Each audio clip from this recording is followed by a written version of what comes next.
ಇಲ್ಲಿಗೆ ನೀವು ವಿರೂಪಾಕ್ಷ ದೇವಸ್ಥಾನ ಹಿಂಭಾಗದಿಂದ ಹೋಗಬೇಕು. ಸ್ನೇಹಿತರೆ, ಈ ವಿಡಿಯೋವನ್ನು ನೋಡೋಕ್ಕಿಂತ ಮುಂಚೆ ನನ್ನ ಹಂಪಿ ಟ್ರಾವೆಲ್ ಟೈಮ್ ಚಾನಲನ್ನು ಸಬ್ಸ್ಕ್ರೈಬ್ ಮಾಡಿ, ಸೆಲೆಕ್ಟ್ ಆಲ್ ಅಂತ ಮಾಡಿ ಬೆಲ್ ಬಟನ್ ಒತ್ತಿ. ಇದರಿಂದ ನಾನು ಮಾಡುವ ಪ್ರತಿಯೊಂದು ವಿಡಿಯೋದ ನೋಟಿಫಿಕೇಷನ್ ನಿಮಗೆ ತಲುಪುತ್ತೆ. ಈ ವಿಡಿಯೋವನ್ನು ಲೈಕ್ ಮಾಡಿ, ಶೇರ್ ಮಾಡಿ. ಈ ಬಾಗಿಲನ್ನು ದಾಟಿದ ನಂತರ ನಾವು ಬಲಗಡೆ ಹೋಗಬೇಕು. ಈ ಚಿಕ್ಕ ಕಾಲು ದಾರಿಯಲ್ಲಿ ಆ ಸ್ಥಳಕ್ಕೆ ಹೋಗಬೇಕು. ಸುಂದರವಾದ ಬಾಳೆ ತೋಟಗಳ ಮಧ್ಯೆ ಇದೆ ಈ ಪುಷ್ಕರಣಿ. ಸ್ನೇಹಿತರೆ, ನೀವಿನ್ನೂ ನನ್ನ ಹಂಪಿ ಟ್ರಾವೆಲ್ ಟೈಮ್ ಚಾನಲನ್ನು ಸಬ್ಸ್ಕ್ರೈಬ್ ಮಾಡದೆ ನೋಡ್ತಾ ಇದ್ದರೆ ದಯವಿಟ್ಟು ಸಬ್ಸ್ಕ್ರೈಬ್ ಮಾಡಿ, ಸಪೋರ್ಟ್ ಮಾಡಿ. ಇದೇ ನೋಡಿ, ಈಗ ನೋಡ್ತಾರೆ, ಇದೇ ಪುಷ್ಕರಣಿ. ಅದು ಇದನ್ನು ಲೋಕಪಾವನಿ ಪುಷ್ಕರಣಿ ಅಂತ ಕರೀತಾರೆ.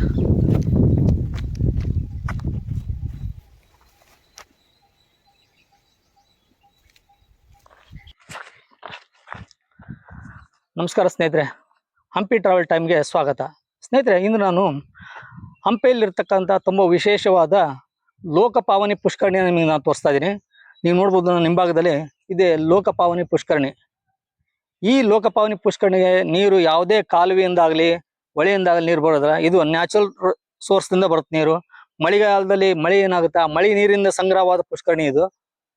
ಮತ್ತು ಈ ಪುಷ್ಕರಣಿ ಇರೋದು ವಿರೂಪಾಕ್ಷೇಶ್ವರ ದೇವಸ್ಥಾನದ ಹಿಂಭಾಗದಲ್ಲಿ ಈ ಪುಷ್ಕರಣಿ ಇದೆ. ಬಹುತೇಕ ಜನರಿಗೆ, ಟೂರಿಸ್ಟ್ಗೆ ಇದು ಗೊತ್ತಿಲ್ಲ. ಕೇವಲ ಸ್ಥಳೀಯರಿಗೆ, ಗೈಡ್ಸ್ಗೆ ಮಾತ್ರ ಈ ಸ್ಥಳ ಗೊತ್ತು. ತುಂಬ ಅದ್ಭುತವಾದ ಪುಷ್ಕರಣಿ ಅಂತ ಹೇಳ್ಬೋದು ನೀವು. ಬನ್ನಿ, ನಾ ಕೆಳಗಡೆ ಹೋಗಿ ಈ ಪುಷ್ಕರಣಿ ಆಮೇಲೆ ತೋರಿಸ್ತೀನಿ ನಿಮಗೆ. ಸ್ನೇಹಿತರೆ, ಇದು ಸಾಮಾನ್ಯವಾದ ನೀರಿನ ಕೊಳವಲ್ಲ.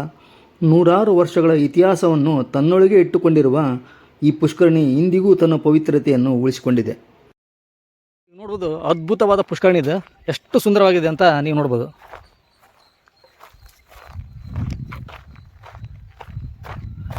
ಲೋಕಪಾವನಿ ಪುಷ್ಕರಣಿ.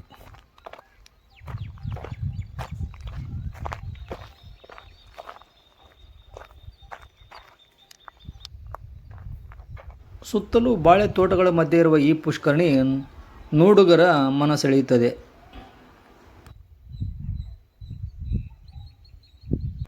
ವಿರೂಪಾಕ್ಷ ದೇವಾಲಯದ ನೈಋತ್ಯ ಭಾಗದಲ್ಲಿರುವ ಈ ಲೋಕಪಾವನಿ ಪುಷ್ಕರಣಿಯು ಚೌಕಾಕಾರದಲ್ಲಿದೆ. ಇದರ ಸುತ್ತಲೂ 15 ಸಾಲು ಮಂಟಪಗಳಿದ್ದು ಅವುಗಳೆಲ್ಲವೂ ಕಲ್ಲಿನಿಂದ ನಿರ್ಮಿಸಲ್ಪಟ್ಟಿವೆ. ಈ ಪುಷ್ಕರಣಿಯನ್ನು ಬಹುತೇಕ ಜನ ನೋಡಿರೋದಿಲ್ಲ. ಯಾಕಂದರೆ ಇದು ದೇವಸ್ಥಾನದ ಹಿಂಭಾಗದಿಂದ ಇದೆ ರಸ್ತೆ. ಇದಕ್ಕೆ ಕಾಲು ದಾರಿಯಲ್ಲಿ ಬರಬೇಕು. ಇದಕ್ಕೆ ಯಾವುದೇ ಮುಖ್ಯ ರಸ್ತೆ ಇಲ್ಲ ಈ ಪುಷ್ಕರಣಿಗೆ. ನೋಡಿ, ಸುಂದರವಾದ ಬಾಳೆ ತೋಟ.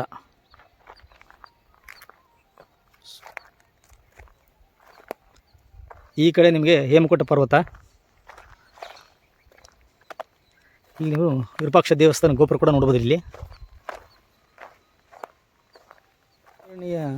ಹೋಗೋಕ್ಕಿಂತ ಮುಂಚೆ ಇಲ್ಲಿ ಒಂದು ಶಾಸನ ಕೂಡ ನೋಡ್ಬೋದು.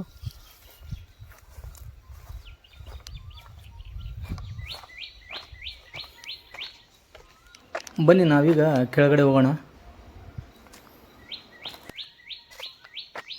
ನೋಡಿ, ಇಲ್ಲಿ ಪಕ್ಷಿಗಳ ನಿನಾದ ಯಾವ ರೀತಿ ಇದೆ ಅಂತ.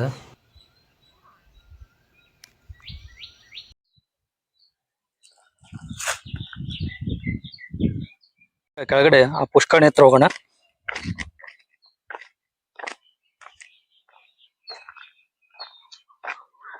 ಇದೇ ಲೋಕಪಾವನಿ ಪುಷ್ಕರಣಿ.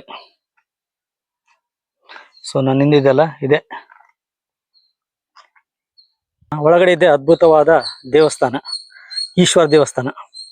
ಹತ್ರ ಒಂದು ಚಿಕ್ಕ ದೇವಾಲಯ ಇದೆ. ಇಲ್ಲಿ ಬನ್ನಿ, ಆ ಚಿಕ್ಕ ದೇವಾಲಯ ನೋಡೋಣ ಹೇಗಿದೆ ಅಂತ.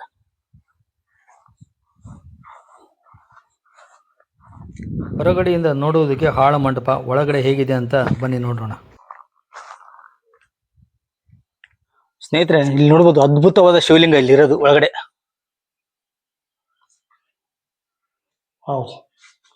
ಮೊದಲಿಗೆ ಇಲ್ಲಿ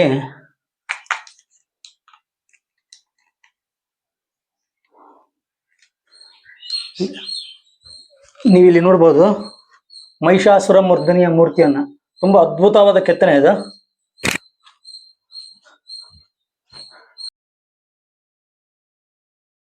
ಮಹಿಷಾಸುರ ಮರ್ದಿನಿಯ ಈ ದೇವಿ ತುಂಬ ಸುಂದರವಾಗಿ ಕಂಗೊಳಿಸುತ್ತಿದ್ದಾಳೆ. ಸುಮಾರು 3 ಅಡಿ ಎತ್ತರದ ಬೃಹತ್ ಶಿವಲಿಂಗ ಇದು.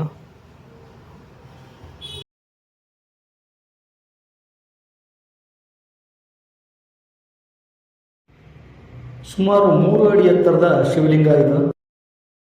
ಸುತ್ತಾಳ್ತಿ ನೋಡಿ, ಸುಮಾರು ಒಂದು 12 ಇಂಚು ಸುತ್ತಾಳ್ತಾ ಇರ್ಬೋದು. ಈ ಲಿಂಗ ಸುತ್ತಾಳಿದೆ, ಅದ್ಭುತವಾದ ಶಿವಲಿಂಗ.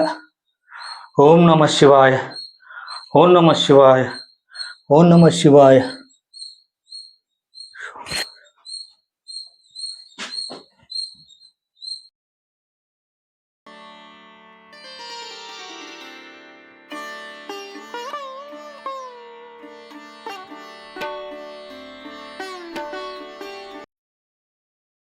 ಒಳಗಡೆ ಒಂದು ದೇವಾಲಯ ಇದೆ. ಯಾವ ದೇವಾಲಯ ಅಂತ ಗೊತ್ತಿಲ್ಲ, ಬೀಗ ಹಾಕಿದ್ದಾರೆ.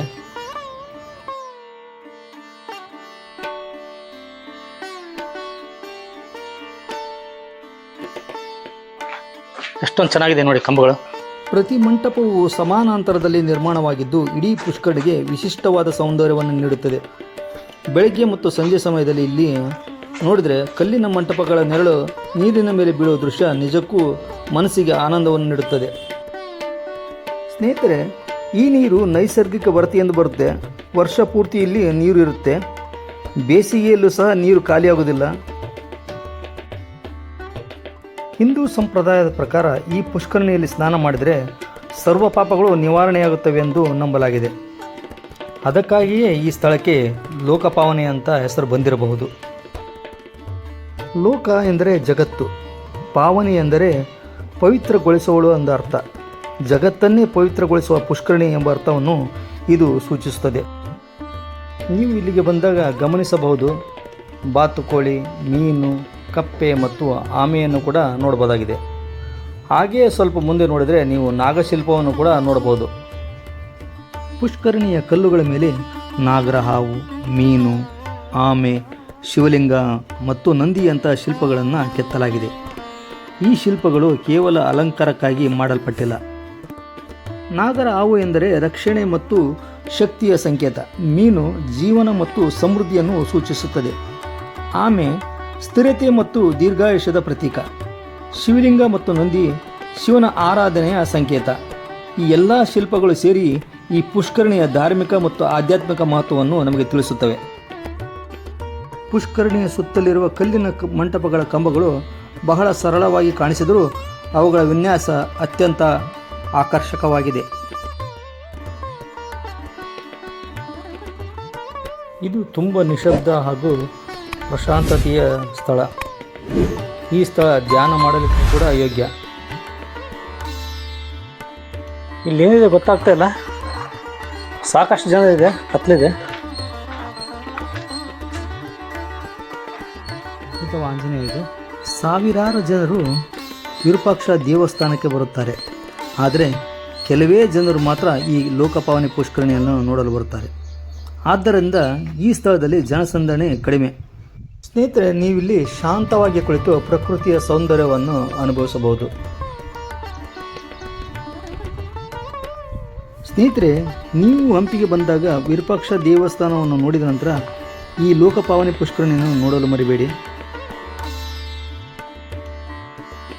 ಸ್ನೇಹಿತರೆ, ಇದಾಗಿತ್ತು ಇಂದಿನ ವಿಶೇಷ ವಿಡಿಯೋ ಲೋಕಪಾವನಿ ಪುಷ್ಕರಣಿ ಹಂಪಿ. ನನ್ನ ಈ ಮಾಹಿತಿ ನಿಮಗೆ ಇಷ್ಟವಾಗಿದ್ದರೆ ನನ್ನ ಹಂಪಿ ಟ್ರಾವೆಲ್ ಟೈಮ್ ಚಾನಲನ್ನು ಸಬ್ಸ್ಕ್ರೈಬ್ ಮಾಡಿ, ಲೈಕ್ ಮಾಡಿ, ಶೇರ್ ಮಾಡಿ ಹಾಗೂ ಕಾಮೆಂಟ್ ಮಾಡೋದನ್ನು ಮರಿಬೇಡಿ. ಮತ್ತೆ ಸಿಗೋಣ ಮುಂದಿನ ವಿಡಿಯೋದಲ್ಲಿ. ನಮಸ್ಕಾರ.